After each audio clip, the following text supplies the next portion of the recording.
Hello my dear student, तो कैसे हो आप सभी लोग और कैसी चल रही है आप लोगों की बोर्ड एग्जाम की तैयारी। आज का ये क्लास सबसे ज्यादा इंपॉर्टेंट है। जितने भी स्टूडेंट 2027 बोर्ड में हिंदी का पेपर देने वाले हैं, हिंदी का पेपर, तो आज के इस वीडियो में आपका 7 अंक जो है वो पक्का हो जाएगा। मतलब आपके बोर्ड पेपर में सबसे ज्यादा नंबर का आता है निबंध लेखन, और बच्चे निबंध में ही गलती कर देते हैं, जिसमें उनको भैया 7 नंबर में 5 नंबर, 6 नंबर, 4 नंबर, 3 नंबर मिलता है। ठीक है, मतलब सही तरीके से नहीं लिखते। जैसे एक टॉपर लिखता है, आपको उस तरीके से लिखना है। ठीक है, बहुत अच्छे से लिखना है। मैं आपको बताऊंगा कैसे लिखना है और आपके बोर्ड परीक्षा 2027 में कौन कौन सा निबंध आने वाला है। ठीक है, एंड आप लोगों को एक सही तरीके से निबंध को कैसे लिखना है। तो आज के इस वीडियो को बिल्कुल लास्ट तक देखना और आज के इस वीडियो को लाइक करके शेयर कर देना, चैनल पर सब्सक्राइब भी कर देना। जितने बच्चे बोर्ड एग्जाम 2027 में भैया हिंदी का पेपर देने वाले हैं, तो आज हम लोग देखेंगे निबंध। ठीक है, निबंध लिखने का सही तरीका क्या है।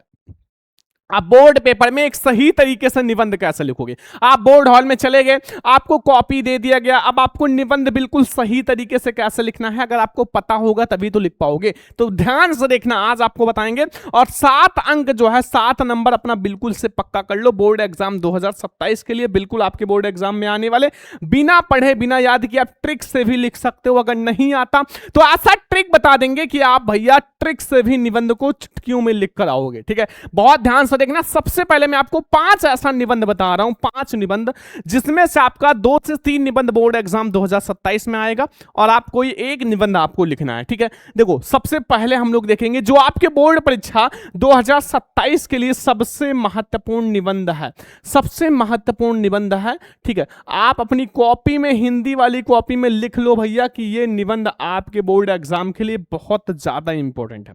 ठीक है, हिंदी की कॉपी में लिख लो कि कक्षा 10 हिंदी का ये बहुत महत्वपूर्ण निबंध है बोर्ड एग्जाम के लिए। ठीक है, 5 निबंध है, 5, आपको इससे ज्यादा नहीं पढ़ना है। ठीक है, अभी मैं आपको ट्रिक भी बता दूंगा, आप ट्रिक से भी लिख कर आओगे। देखो सबसे पहले बोर्ड परीक्षा 2027 के लिए जो हमारे सबसे महत्वपूर्ण निबंध है, जो आपका 7 अंक जो है, 7 में 7 नंबर भैया पक्का कराएगा। ठीक है, 7 में 7 नंबर जो है आपका पक्का कराएगा, वो मैं आप लोगों को निबंध बताने वाला हूं।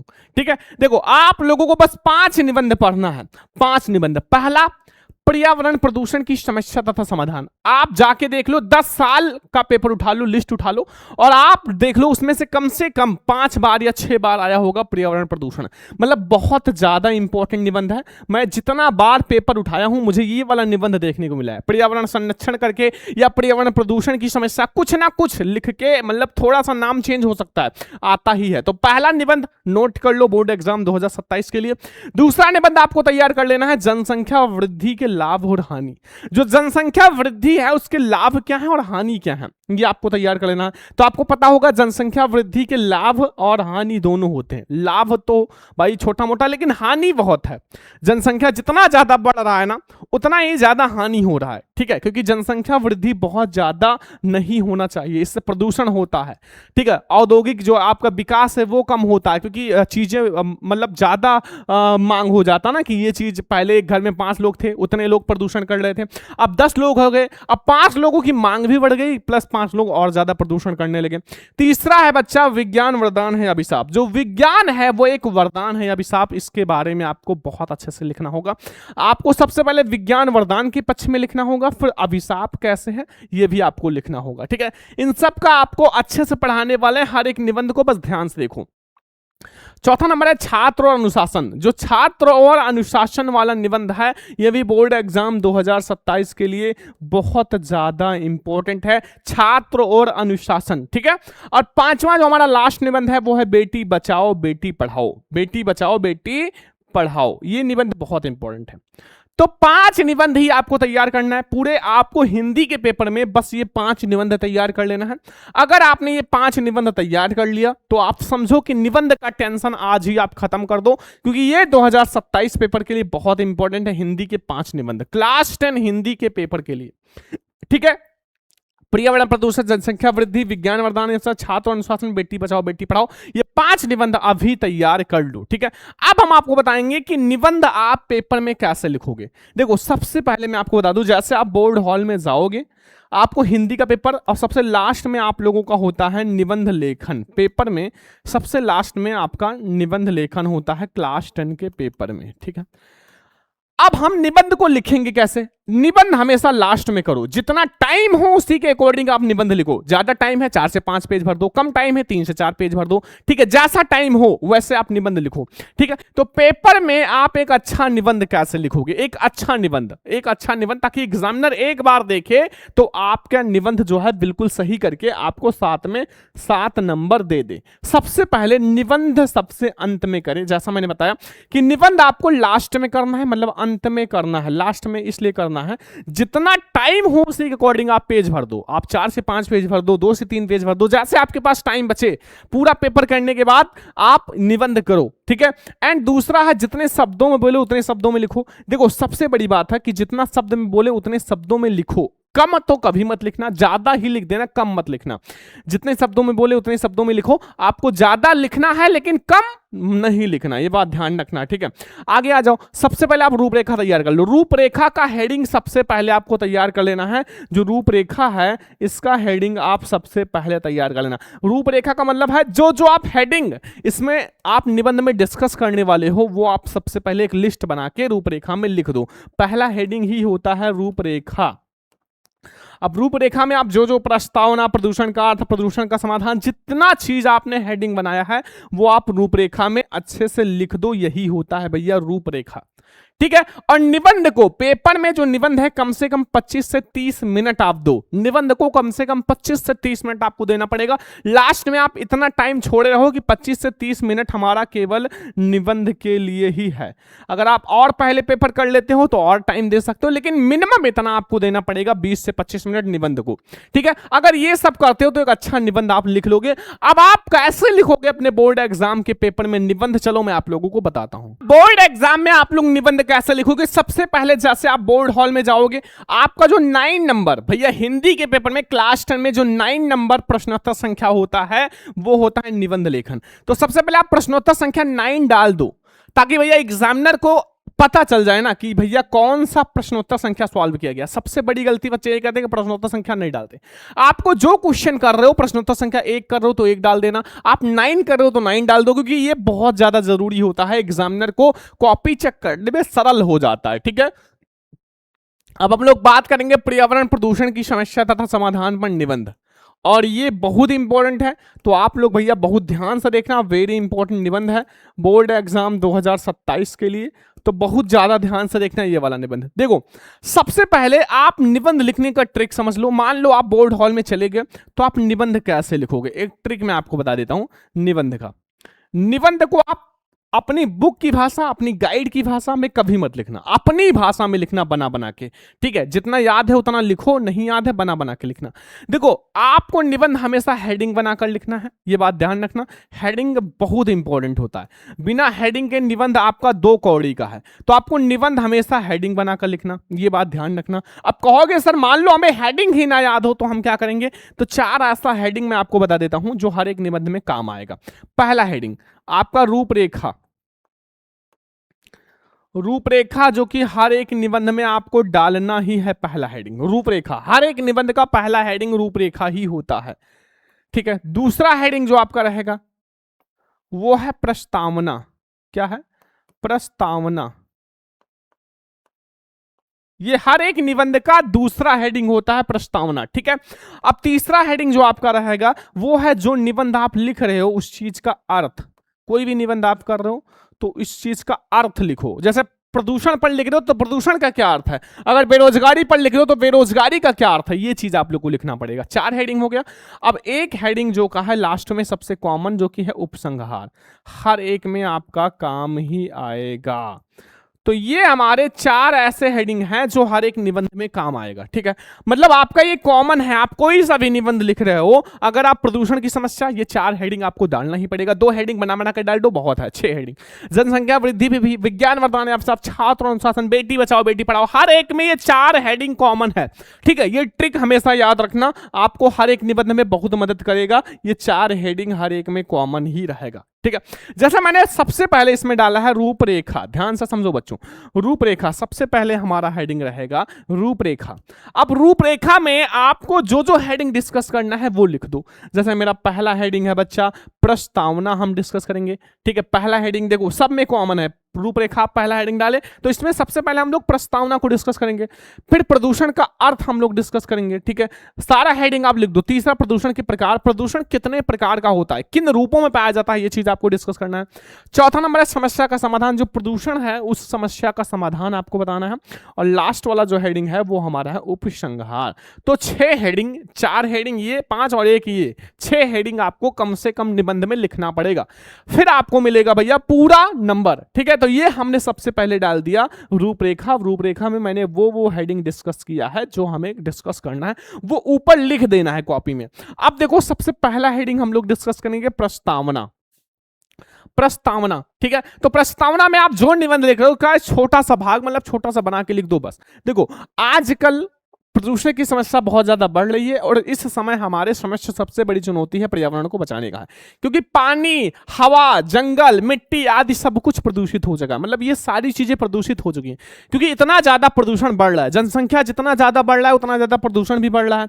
इसलिए प्रत्येक व्यक्ति को पर्यावरण का महत्व बताया जाना चाहिए। इसलिए जो प्रत्येक व्यक्ति है उनको पर्यावरण का महत्व बताओ भैया कि पर्यावरण अगर प्रदूषित हो रहा है तो इससे बहुत ज्यादा खतरा है, आप इसका महत्व समझो। यदि हमने इस असंतुलन को दूर नहीं किया तो मानव जीवन बाध्य हो जाएगा और पता नहीं तब तक मानव जीवन होगा भी या नहीं, ठीक है। आपको ये पहले प्रस्तावना आपको छोटा सा लिख देना है, ठीक है। मैंने बहुत छोटा सा लिखा है ताकि बस इतना ही लिखना भी है बोर्ड एग्जाम में, जितना मैं बता रहा हूं उतना ही लिखो, ठीक है। ये पहला हमारा हेडिंग हो गया। अब इसके बाद हमारा दूसरा हेडिंग है प्रदूषण का अर्थ क्या है। देखो अर्थ आपका अगला हेडिंग है। देखो प्रदूषण का अर्थ क्या है मेरे प्यारे लाडलो, देखो ध्यान से समझो क्या है प्रदूषण का अर्थ। प्रदूषण क्या है सभी को पता है भैया, पर्यावरण में जो प्रदूषण फैल रहा है वही सब प्रदूषण है। तो देखो सबसे पहले संतुलित वातावरण में ही मानव का विकास संभव है। संतुलित का मतलब होता है जो एकदम अच्छा वातावरण हो, ठीक है, जिसमें अच्छा तो एकदम शुद्ध, जिसे कहते हैं शुद्ध ऑक्सीजन हो एंड सारी चीजें शुद्ध हो। तो ऐसा तो अभी इम्पॉसिबल है क्योंकि भैया प्रदूषण इतना तेज बढ़ रहा है, ठीक है। तो मानव विकास संभव है। पर्यावरण का निर्माण प्रकृति के द्वारा किया गया, जो प्रकृति है उसी के द्वारा तो पर्यावरण का निर्माण हुआ है। ये पेड़ पौधे प्राकृतिक हैं, ठीक है।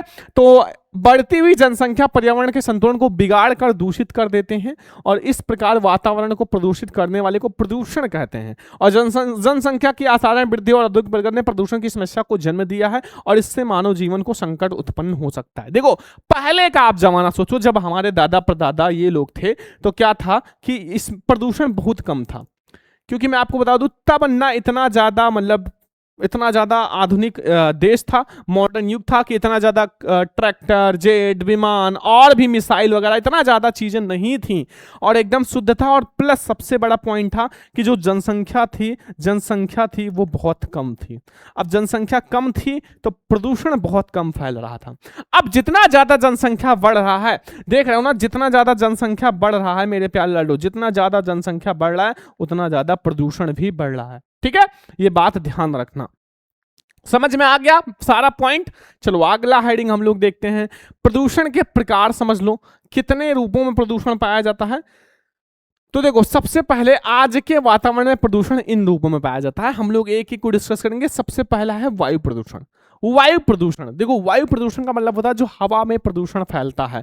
तो वायु जो है जीवन का अनिवार्य स्रोत है और प्रत्येक प्राणी को स्वस्थ रूप से जीने के लिए शुद्ध वायु अर्थात ऑक्सीजन की आवश्यकता होता है। आजकल वायुमंडल में ऑक्सीजन का संतुलन बिगड़ रहा है और वायु अनेक हानिकारक गैसों से प्रदूषित हो गया है। जो वायु है वो अनेक हानिकारक गैस, उसमें बहुत सारे हानिकारक गैस हो चुके हैं जो कि सबके लिए खतरा है, मानव के लिए खतरा है, पक्षियों के लिए खतरा है, जीव जंतुओं के लिए खतरा है, सबके लिए खतरा है, क्योंकि सभी भैया वायु जो है वायु से ही ऑक्सीजन ग्रहण करते हैं। चलो पहला हो गया प्रकार। दूसरा जल प्रदूषण। जल, तो जल को ही जीवन कहा जाता है। आजकल इतना ज्यादा प्रदूषण बढ़ रहा है कि जल भी बहुत ज्यादा दूषित हो रहा है, उससे भयानक बीमारियां भी होती है जिससे लोगों का जीवन खतरे में है।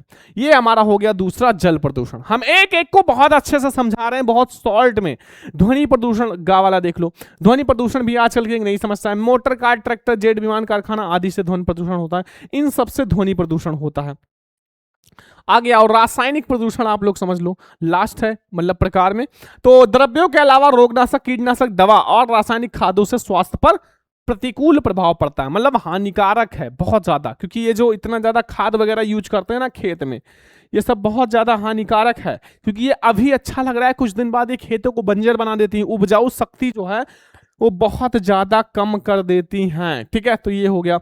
अब आ जाओ समस्या का समाधान समझ लेते हैं। आखिर इस समस्या का हम समाधान कैसे करेंगे?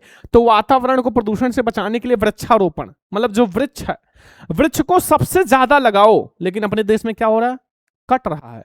भाई काटना नहीं है, वृक्ष को बचाओ और सबसे ज्यादा लगाओ, वन संरक्षण करो। ठीक है, पहले के लोग देखते थे कि मतलब चिपको आंदोलन, मतलब लोग पेड़ से चिपक जाते थे जैसे इनका बच्चा है कि इनको भाई नहीं काटना है। तो पहले के लोग जागरूक थे। अब देख रहे हो अब क्या करते हैं भैया, सब साफ। ठीक है, तो ये सब सबसे ज्यादा खतरा है पर्यावरण प्रदूषण बढ़ाने का। ठीक है, तो देखो वातावरण को बचाने का वृक्षारोपण सबसे अच्छा साधन है प्रदूषण को कम करने का। दूसरी ओर वृक्ष के अधिक कटाव पर भी रोक लगाई जानी चाहिए। अगर इधर आप 10 वृक्ष लगा रहे, उधर 100 वृक्ष कट रहा है तो क्या फायदा, क्या फायदा है? तो इससे अच्छा आप भैया उसको भी रोको। बढ़ती हुई जनसंख्या, औद्योगिक ने विश्व के सम्मुख प्रदूषण की समस्या को जन्म दिया है। आजकल वायु प्रदूषण, ध्वनि प्रदूषण, रासायनिक प्रदूषण आदि को कम करो और समाप्त करने का प्रयास करो, तभी ये प्रदूषण कम होगा। बस यही सबसे बड़ा साधन है। अब लास्ट में हमारा एक हेडिंग है उपसंहार। इसका निष्कर्ष क्या निकला? इसको आप लिख सकते हो निष्कर्ष या फिर उपसंहार। ठीक है, ये बात ध्यान रखना। प्रसन्नता की बात यह है कि भारत सरकार प्रदूषण की समस्या के प्रति जागरूक है। सन 1974 में, कितना पुराना बात है, 1974 में। ठीक है, जल का निवारण अधिनियम लागू किया गया था। वृक्ष को काटने पर कठोर नियम बनाए गए थे। सभी लोगों को वृक्षारोपण के लिए प्रोत्साहित किया जाए। न्यायालय द्वारा प्रदूषण को फैलाने वाले उद्योग को महानगरों से बाहर ले जाने का आदेश दिया जाए। और यह संकल्प लें कि जीवन में एक अच्छा अवसर आने पर एक वृक्ष, मतलब एक पेड़ भैया जरूर लगाओ। अगर आपके जीवन में कोई अच्छा अवसर है, एक अच्छा समय है तो। ठीक है, हम ही नहीं कह रहे कि डेली आप लगाओ। तो ये हमारा हो गया एक बहुत इंपॉर्टेंट निबंध। देखो आपको मैंने 5 निबंध बताया था, 5 में से मैंने एक आपको समझा दिया कैसे लिखना है कॉपी में, मैंने आपको पूरा समझा दिया। ठीक है, अब ये जनसंख्या वृद्धि, लाभ और हानि, विज्ञान वरदान है या अभिशाप, छात्र और अनुशासन, बेटी बचाओ बेटी पढ़ाओ, ये सब आपको मिल जाएगा हमारे भैया व्हाट्सएप पर। तो आप लोग हमें व्हाट्सएप पर मैसेज कर लेना। ठीक है, आप लोग सभी बच्चे, ठीक है, इन सब का पीडीएफ, ठीक है, पीडीएफ आपको मिल जाएगा हमारे व्हाट्सएप पे, या फिर आप लोग हमारे कोर्स में भी देख सकते हो, टेलीग्राम पे भी देख सकते हो, टेलीग्राम श्रवण लेक्चरर।